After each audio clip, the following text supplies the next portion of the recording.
With joy and gratitude, I welcome grace. With joy and gratitude, I welcome grace. Would you affirm that with me together? With joy and gratitude, I welcome grace.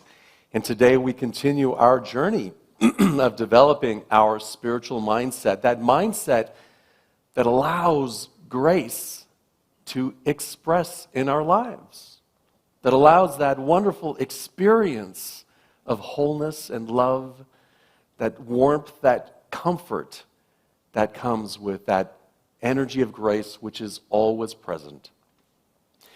We are in our fourth talk on developing a mindset, a spiritual mindset, using the masterful teacher's beautiful prose poem called The Beatitudes. And what I know for certain, beyond anything else, is that when you adopt and develop your spiritual mindset, your life is transformed. Yes? All right, we're on the same page. So today's first beatitude is, "Blessed are the pure in heart, for they shall see God." Blessed are the pure in heart. What emotion does that bring up when you hear those words? Blessed are the pure in heart. I hear you whispering them. I know you're not cold and dead out there. That's good. That's a good sign. What emotion does that bring up? Blessed are the pure in heart. Love. Beautiful. What else? Innocence. Peace. Confidence? One more time. Optimism. Thank you for bearing with me, Rick. Acceptance. Babies. That's a beautiful image. Babies. Now, when you think about this put together, blessed are the pure in heart, for they shall see God. What thoughts come to mind? What ideas, what thoughts come to mind for you? What do I need to do? What do I need to be blessed of pure in heart? Anybody? Be more like my dog. That's probably, I'm going to end it right there. That's got to be the best answer ever. You see, because my answers have always been, oh, I've got to be perfect, pure. I'm not always pure. I'm 100% pure John Riley. That's about as best as it gets. But sometimes we have this idea that I have to be transcended already. Anybody else feel that way or think that way sometimes? Just sometimes. Yeah, sometimes the words kind of sound like, blessed are the pure in heart. You better bring it now, buddy. But that's really not what this is about. Because this is not about being a saint. This is not about being saintly. Saint John Riley. Yeah, no, that's not going to flow. Yeah, okay, thank you. Your eminence, I'll go with that. It's not about being a saint 24/7. Right? It's not about being that perfect pureness all the time. It's something to strive for and to work at and to develop within our lives. So rather than being a saint, I actually like to read this from Eric Butterworth. He wrote this in his book, Discover the Power Within You. This beatitude suggests the tremendous insight that will be yours when you develop an inward purity of thought. So let's just break that down. When you develop it, it's going to be an ongoing thing that we need to work with. Are we all good with that? There's no magic snap of the fingers that you're automatically and magically there. It's something that we develop. Lift up your eyes and get your thoughts centered on the good, the true, and the beautiful, and you will see God. This requires discipline of thought. Oh my gosh, the D word. This requires discipline of thought, for one does not easily see beauty in ugliness, life in sickness, or abundance in poverty. So just take a moment to let that sink in, because we are here to develop that awareness. We're here to work with that awareness so that at some point we can see the wholeness in sickness, so that we can see the beauty in what we perceive as ugly, so that we can see the abundance in what we are experiencing as poverty. But I'd like to suggest that you don't start there. Because that's our human tendency, right? Is to start with the big things in life, those big ticket items. Let's start with the little things. Last week we had a guest speaker, Dr. James Doty, and he had a wonderful talk. If you weren't here, you can catch it on our website. But he talked about the stickiness of the brain. You remember that? The stickiness of the brain. And our brain is sticky, and it's designed to retain things that we perceive as threats. Now, there aren't too many saber-toothed tigers running around hunting us down anymore. But those threats that we experience in life, even the things that, the small things, right? The things that annoy us. The people who look at us sideways. The people who, say something maybe that my ego doesn't like so much. Those little things are sticky. They stick to us. Because anything the brain perceives as a threat is going to develop, we're going to retain it naturally. So we need to work at letting those go. It's like, you're driving down Highway 5 in the middle of the state here, and you pull off at wherever you're pulling off at, and your windshield is covered with what? What do? You clean them. You get a gold star, Paul. See, I was going to just let them be there and complain about it. I was going to roll down the window and stick my head out because I can't see through the window anymore. No, right away, you clean it. And if we don't clean our consciousness, that's our experience in life. We're seeing through the lens of all of those sticky bugs in our brain. We're seeing through the lens of all of the little things, the nits that just bug us. Huh? That wasn't me, that was Spirit. You can blame Spirit. That wasn't a bad dad joke. I take full credit for those. But if we don't clean our lens, that develops into the enemy. That develops into victim consciousness. That develops into defensiveness. Simply because we haven't taken the time to cleanse our lens, to clean our lens, to allow ourselves to see more clearly. And that's really what this beatitude is all about, is to creating that space where there is a purity in heart, where you have a clean lens, where you can see the world from a new perspective. And we need to retrain our mind to do that on a regular basis. We need to retrain our mind to be able to see beyond the appearances in the moment. Sometimes we go through life and we have a situation, all of a sudden we're at the end of the day tense and stressed and angry. Not you, of course. I'm talking for myself. And then I have to clean my lens. But what if we could do that every moment of the day? What if we can realize, oh, there's a bug in my eye. Let me just wipe it out. Let me just clean it right now. And that's what this is really about. This beatitude is about developing that mindset so we can go through life and be able to drive through Central California and not worry about the bugs. There will be bugs in our life. Yes? Yeah, it just is. It's just how you're going to look at it. So this is an inside-out job, right? We have to clean our lens from the inside so that we can see ourselves clearly, so we can see ourselves as pure in heart, so we can see ourselves as what Rusty talked about, that idea that you are that divine presence, you are that expression of love, you are that divine wisdom being expressed into the world. And so when something comes up in life, we need to deal with it in the moment, or at least that's the goal. So just think about, anybody have anybody in their lives that annoys them? Don't say their name. I know I can see someone's out there nudging the other person. He's talking about you right now. So just notice when, those things are coming up. And can you see beyond those appearances? Can you see beyond the appearances to just know that you're in the flow? And it's okay. See, this is what forgiveness is really all about. It's about clearing that own inner lens of our bugs so that we can see another person clearly, so that we can start to see that divine nature in someone else, regardless of what's happening on the outside. Because we know that that's not the whole of them, even though clearly they're wrong. And I must be right. That's not the whole of them.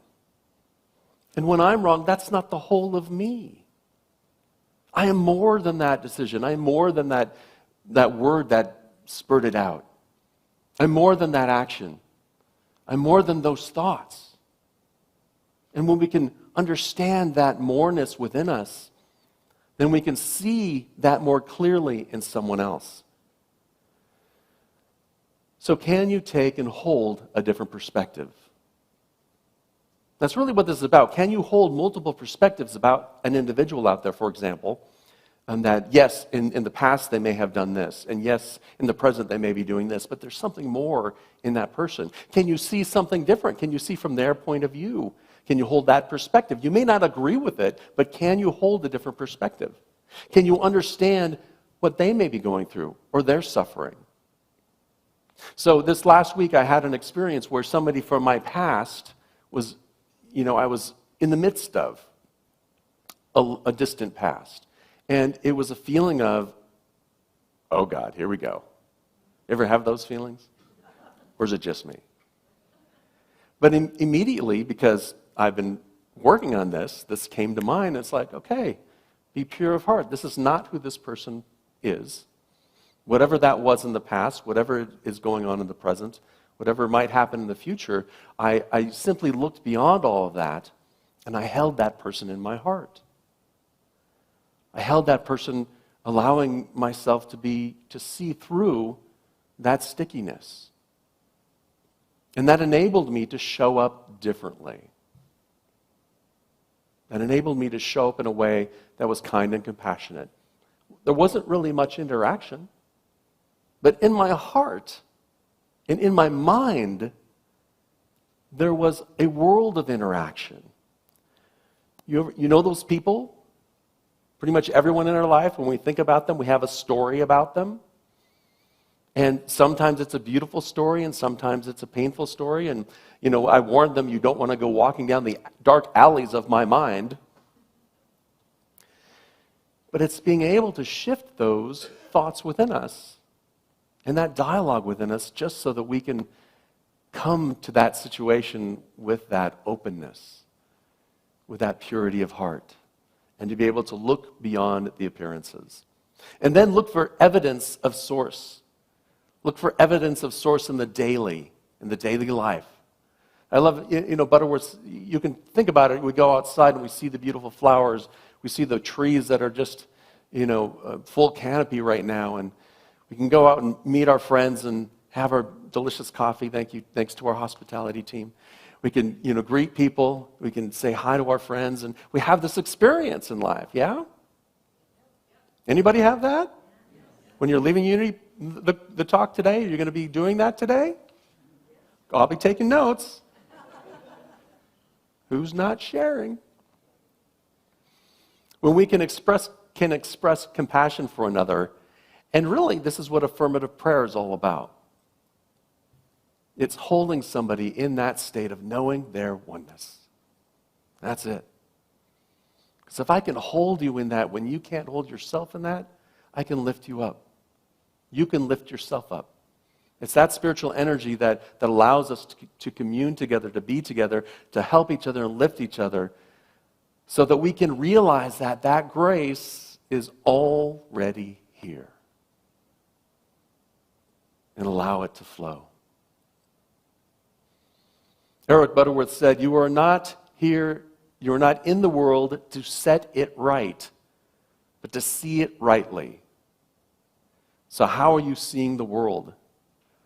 Covered with bugs?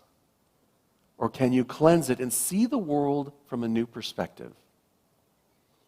He continued by saying, and right seeing is the passport from illusion to the heaven of accomplishment.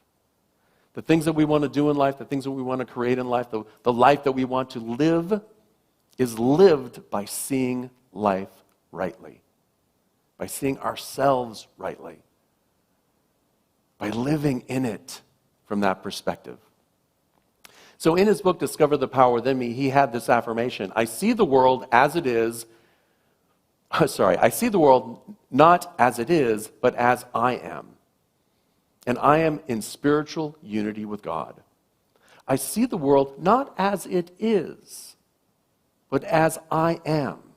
Now that's a spiritual truth. It is true regardless, because you cannot see the world except through your own lens. So how do you want to show up in life? How do you want to experience that? If you want to change the way you're experiencing life, then clean your lens and develop that purity of heart. Develop that idea within you. And so Neil Douglas Klotz, he wrote the book Prayers of the Cosmos, which I've been using through this as well, through this series. And he takes the Aramaic that Jesus may have spoken and translates it directly into English. What he talks about is this idea of pure in heart can also mean those who are consistent in love. And doesn't that give it a different meaning? Being consistent in love, showing up as love, expressing harmony as love, expressing being in a relationship, being on your job, doing your spreadsheet, doing coding, your financial, I don't know, what else do you do at work? It's been so long.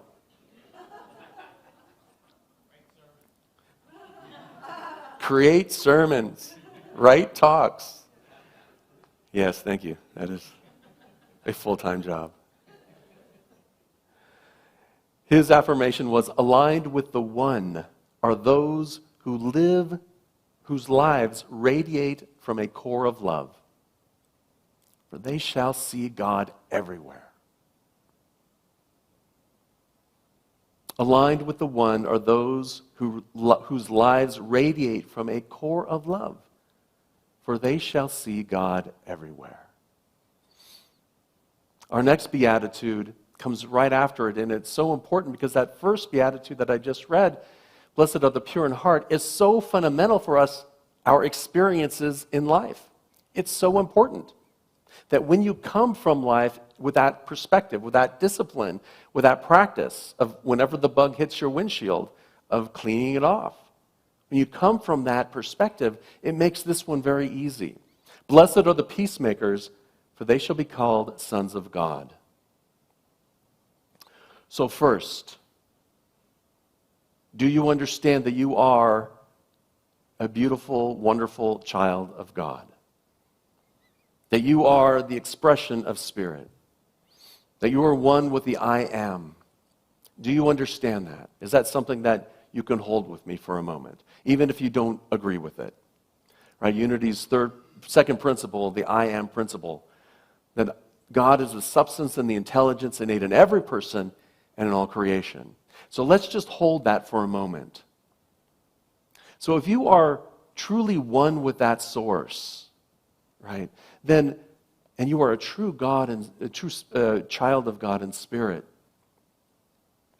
if that's you, then how does that express through you in life? Because what Butterworth says, I love the way he says this, you are truly one with source, a true child of God in spirit, lowercase s, in theory, in idea, that's what you are. In potentiality, that's what you're here to express. So you're it, and how are you being it? How are you showing up in life? Because you only become that expression, in fact and in expression, when you are attuned to the infinite. When we hold this spiritual mindset that we are one with the allness. And when we start to express from our noble self, from our higher self, from our better self, whatever word you want to put in there, the self that Dr. Doty talked about, that higher self, where ego can serve, can be of service to it.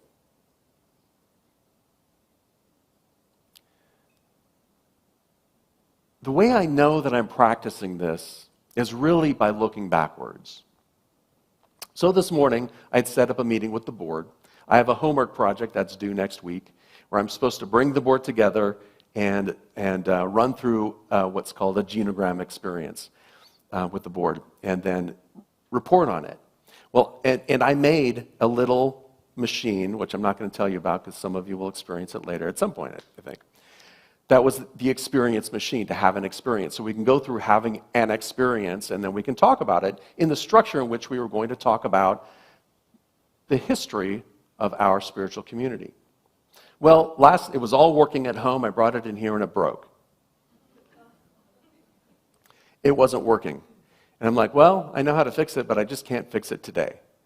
And I was thinking to myself, it's okay to be upset. Like, yeah, but it's no big deal. I'll pivot. Yeah, but it's okay to be upset, John. I know, ego. Just chill out. See, I would have been pretty annoyed. I would have been stressed. I would have been frustrated. How can I fix it now? It's like, oh, okay, I'll just let it go. No big whoop. And then this morning, we have our meeting right after the service at 11:30 for an hour, and I get a text from my wife Tiffany saying, by the way, we need to leave at 11:30. I'm like, well, wait a minute. Because I forgot that we are going to see the Book of Mormon this afternoon in the city. I don't know, maybe I'll convert. But you see, here's the thing. If it's not on the calendar, it doesn't exist. This last week, we flew to Irvine to see my oldest daughter's thesis art show. It was fantastic. We flew back the next day, where in that evening, Ray did one of her performances, and then yesterday, Ray did her second dance performance for Dance Connection.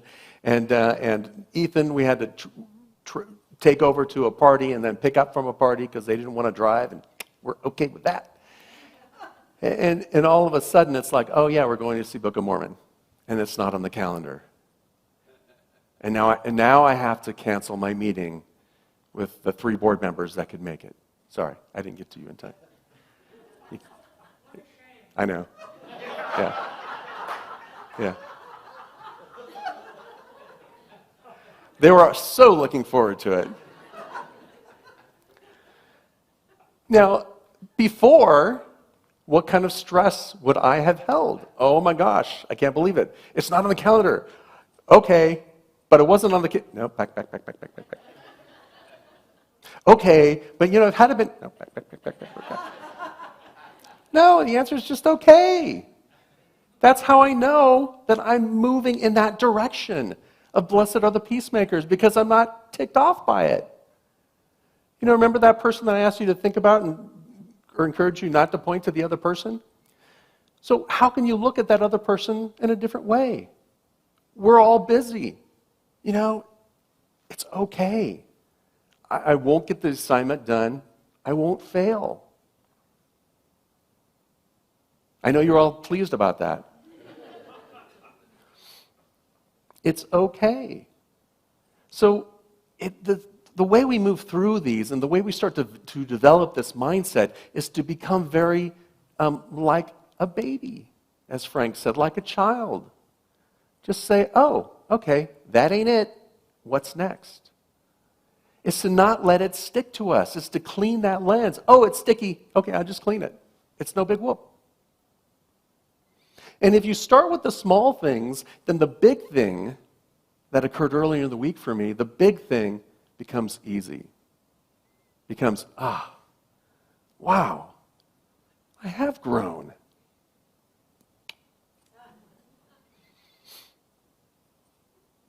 Can you feel that difference? Can you find something in your life today to just be aware of your thoughts and be aware of how you're reacting to things? And it's not like you have to be the peacemaker. Everyone on this side of the room, you're going to like everyone on that side of the room. It's not that kind of bridge. It's creating that peace within me so that I can show up peacefully. So that I can show up. And when I can show up peacefully, then I can help others show up peacefully. So blessed are the peacemakers, for they shall be called sons and daughters, children of God. Eric Butterworth likes to look at this particular beatitude as if it's like turning on a light. The light doesn't have to go in and say, okay, shoo darkness, everyone out, shoo. The light just shines and the darkness recedes. That's all we need to worry about, is keeping that light within us on. Working on this beatitude and helping us build that consciousness so that we may take our place in the world as bringers of light rather than purveyors of darkness.